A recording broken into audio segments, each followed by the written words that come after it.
something about the way that Marlowe's at least framing magical knowledge or demonic knowledge in this play.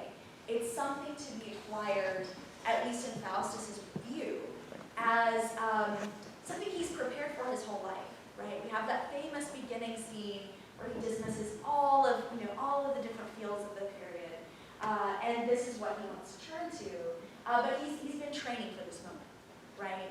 And it's a sense of plotting that he's slowly gotten to this point, and we just haven't seen that part staged, right? That's the pre-Faustus. So this idea of being an artisan is really interesting to me, that for Faustus, you have to come to it with a sense of craft, with this knowledge that's to be gained through a type of apprenticeship, perhaps, but it's a much more enfolded sense of knowing than it is to say, just read a text alone, right? Okay, here's just another one. My students feel this at this point in the play, right? They're so frustrated with Faustus. I think that their frustration with him has carried over into my own research, because I kind of agree. We want to strangle him for all of his misreadings or his refusal to read contextually, right? It's a great moment in that the opening scene where he refuses to read the second part of those biblical verses. I always go, this is the importance of close reading, my students. This is why. So if you need that, you can steal that from me. Anyways, I'm building all this up to suggest that for Faustus himself as a character, he has this sense that he has been kind of almost, and I hate to use this word, but almost ordained for this practice, right? This knowledge is something that he's been building towards. But we as audiences, as skeptical readers perhaps, I think are on team Mephistopheles at this point, where we're like, do you not see the spectacles that are offered to you that are clearly signaling danger? And do you not see the embodied demon right in front of you? Here's just another way. So this is hard to see, but this is divinity, law, physics, philosophy, astrology, all human knowledge. That's Faustus. And of course, what he doesn't get is that question I was talking about a little bit earlier about how do you actually discern between demonic and divine knowledge? How do you actually know if there's a difference? And that's what I'm calling here causal understanding, the ability to really pry into the source here. Okay, and so I just want to take one step back and acknowledge Stuart Clark's Thinking with Demons, because it's an important frame for what I'm talking about.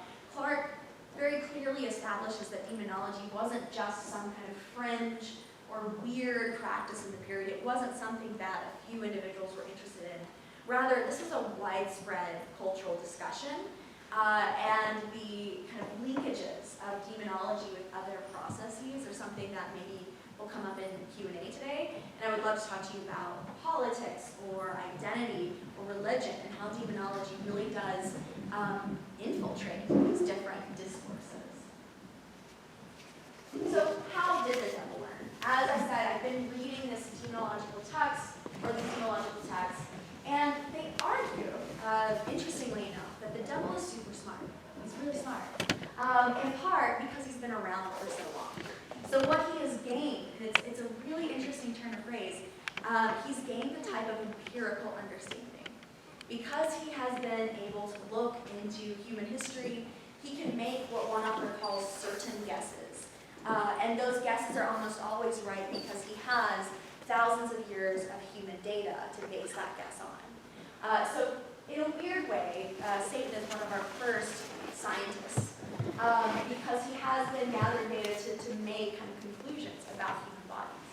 And in my reading, what I found is that one of those conclusions is that you can transmit instinct, that you can make individuals feel somehow, whether it's through hair raising or through kind of a premonition. You can make them feel something and affect them, right? Affect them.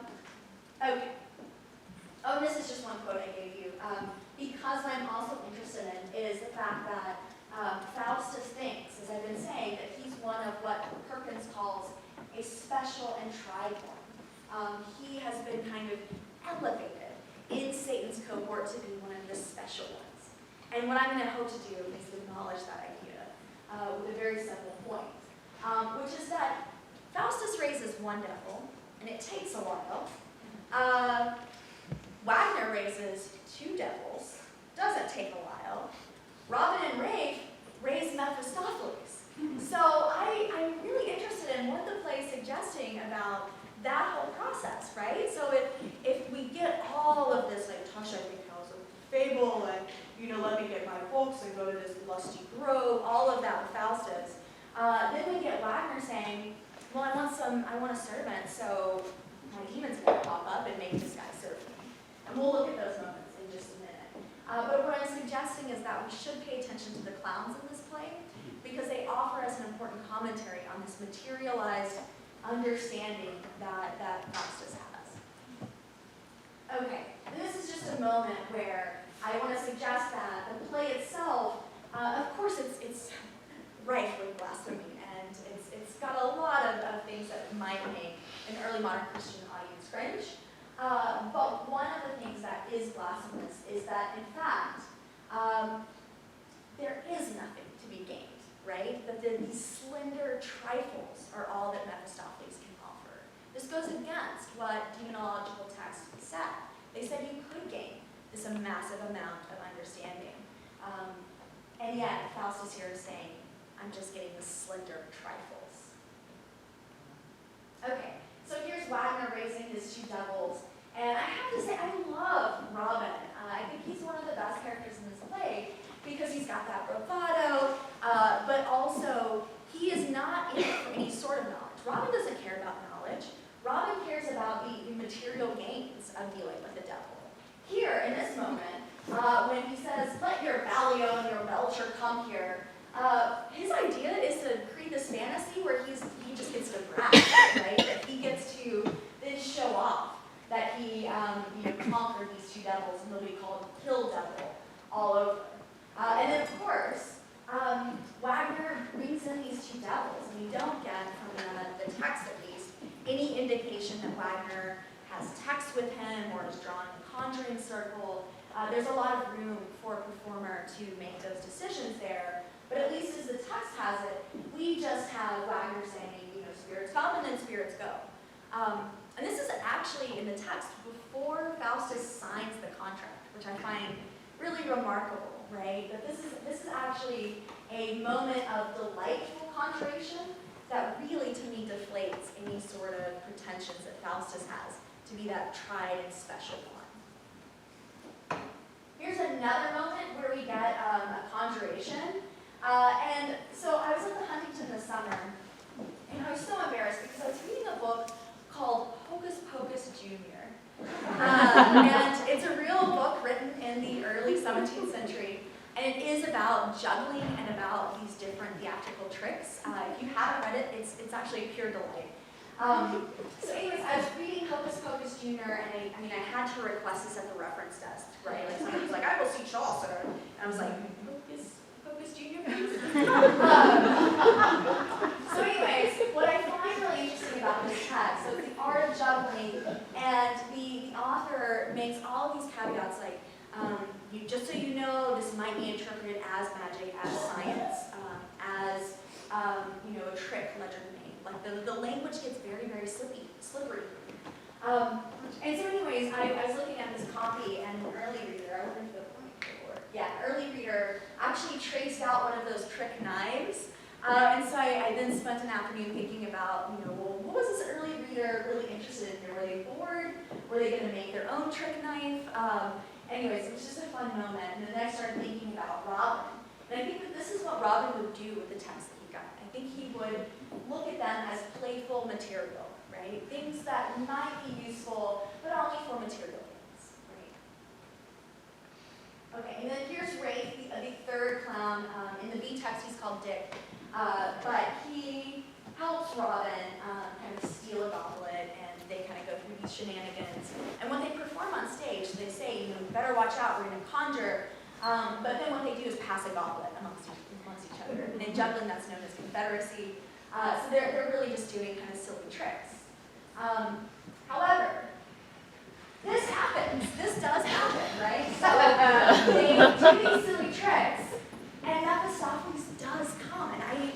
And it's hard to convey how weird and just fun I find this fact, right? That Mephistopheles, for however great he is, however scary he's represented, nonetheless, he has to come and do the bidding of these, what he calls damned slaves, right? So what does that then suggest about conjuring and about knowledge? I think what Marlowe is doing here is ultimately leveling the playing field. He's deflating any sort of pretensions that not only Faustus, but also the that's a hard word, demonological authors in the period had, right? So Marlowe probably walking past a bookshop, seeing all of these massive tomes by Puritans such as William Perkins or others, would have probably scoffed, right, at this minute interest in how the devil thinks. Because the devil is at the bidding in this moment of these two clowns. And all they've done is stolen a goblet, right? And they call up Mephistopheles. Okay, so I talked at the beginning of my talk. Am I doing okay on time? Yes? Yes. We're at 11:49. Okay, perfect. I'm about to wrap up. I know we all want to head out. So I just want to, and maybe I'll end here, right, with the idea that this demonic instinct that I was talking about that might be contagious, and that maybe it's the idea of the hope for knowledge. So that knowledge is material, but nonetheless the idea that maybe you could get some of that spiritual discernment. The play and the Faustus jest books really, disappoint us in that way by suggesting that this is going to all happen again, right? That this is just one iteration of demonic playfulness that's going to occur once more. So this is only in the B text, and I find this to be one of the most melancholy moments of the play, actually. Wagner knows that Faustus is planning to die, and in fact he has another line where he says, "I think my master means to die shortly." But in the B text, Faustus gives him all of his conjuring books, gives him basically his legacy. So again, we're going to have more of these tricks, more of these attempts to learn from the devil, but it's always going to be based on the material. It's never going to rise to the level of the metaphysics. It's always going to be, in some ways, bodily. And then I have thus slide. But I also have this slide. I feel like that's a better moment to end the talk on it. So I will end it there, and does that sound good? That sounds great. Okay, well, thank you so much.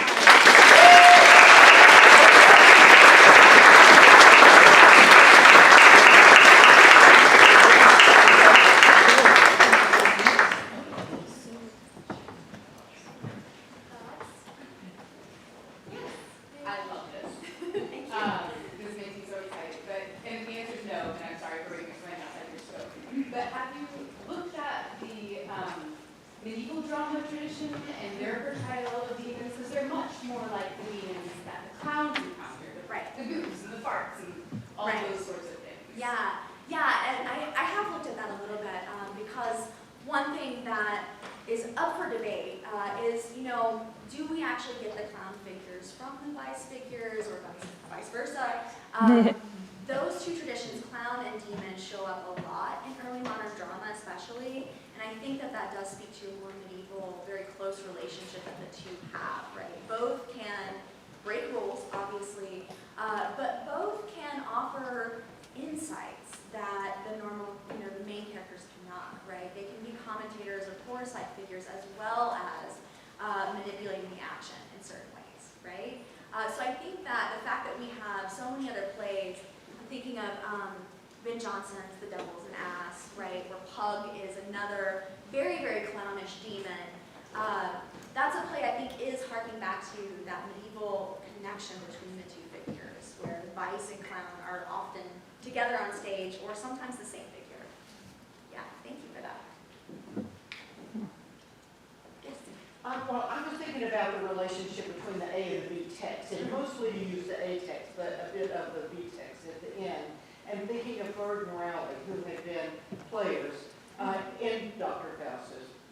And their understanding of the motifs that you're looking at, do you think that they, if the editions that we have printed are indeed theirs, did they get what you got? Yeah. Did they enhance or enrich or play with in ways that are useful? Yes, thank you for that question.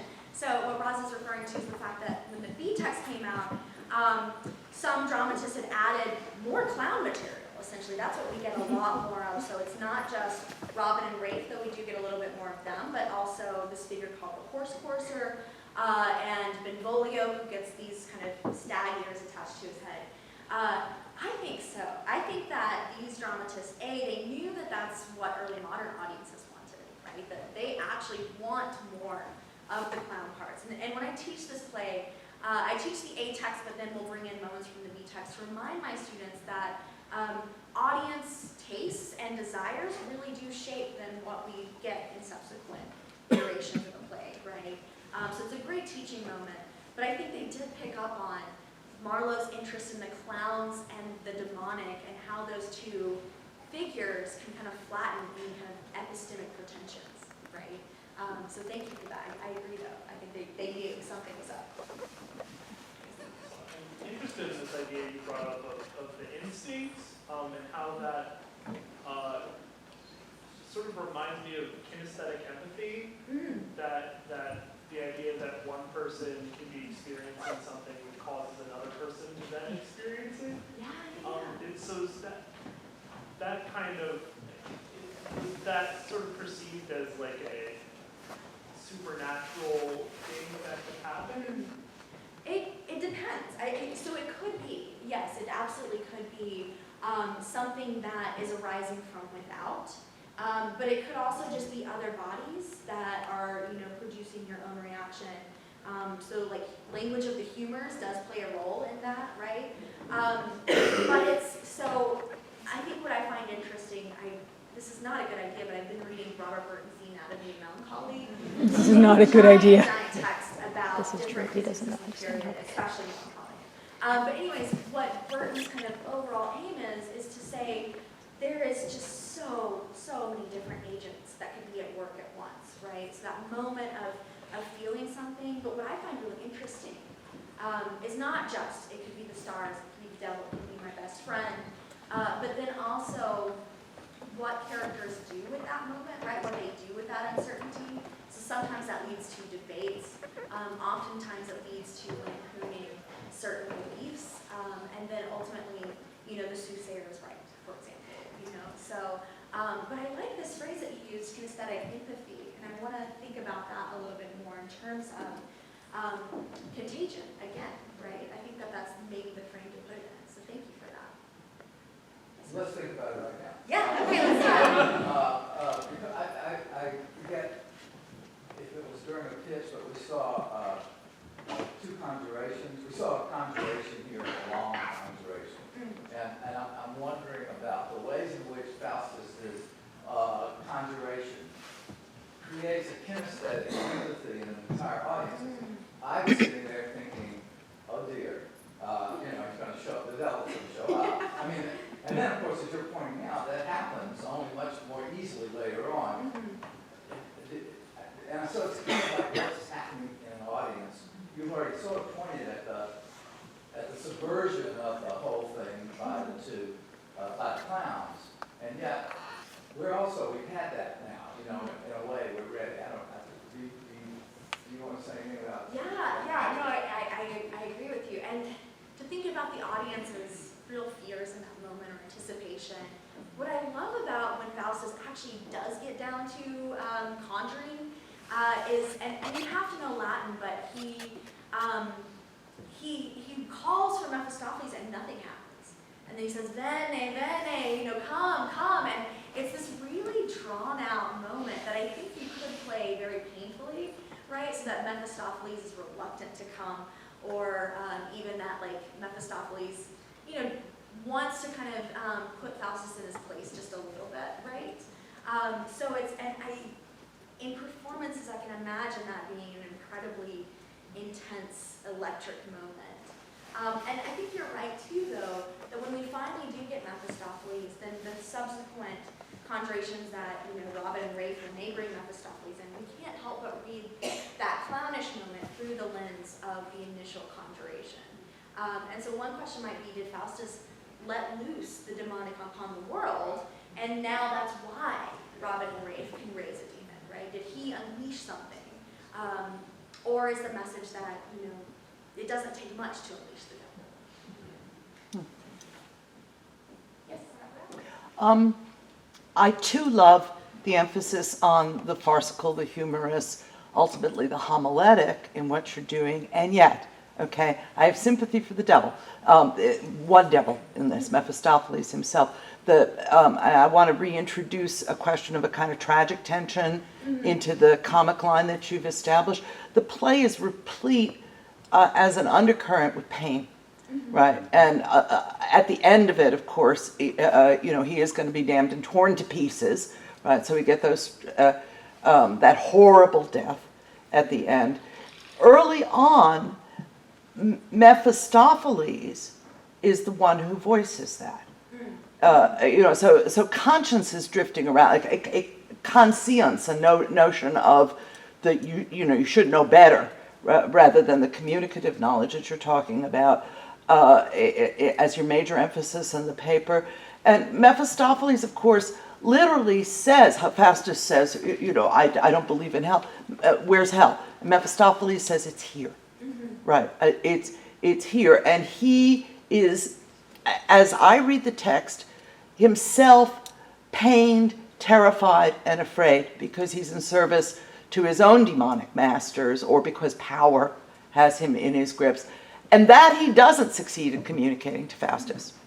Faustus, he wants to wall Wittenberg and then have a lot of fun as it goes on. So have you? Are you willing to credit that and try to introduce that as a kind of counter argument within your argument, or a different thread?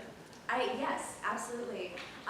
Because what I think you're suggesting, and I love those lines that you brought in with Mephistopheles, is that in some perverse ways, Mephistopheles is trying to teach Faustus what he refuses to learn. Right. Right? And so it's another moment of transmission of knowledge. But in that moment, it utterly fails, right? And I think, again, it's through that language, but also, I just want to imagine a performer conveying that pain too, right? I would love to see Mephistopheles who really does physicalize that deep, deep despair that he possesses. And it's in tension with the more spectacular stuff that's going on, the firecrackers in the ass and stuff like that, that start going off. So the play, it seems to me, requires multiple acting modalities in ways that are really interesting, that reveal split selves, consciousnesses, etc. Yeah, I absolutely agree. And I do think that, I was trying to have fun with this presentation, but yeah. I do want to convey the sense that this is a serious and scary play, right? And it does, of course, end very tragically. And so part of the longer project then is to look at, okay, well, the last line of the play, of course, is I'll burn my books. So again, we're coming back to knowledge, but it's material knowledge again. And what does that mean? What has Faustus learned, if anything, throughout the play? So, yeah, thank you. I think this will be our last one. Sure. So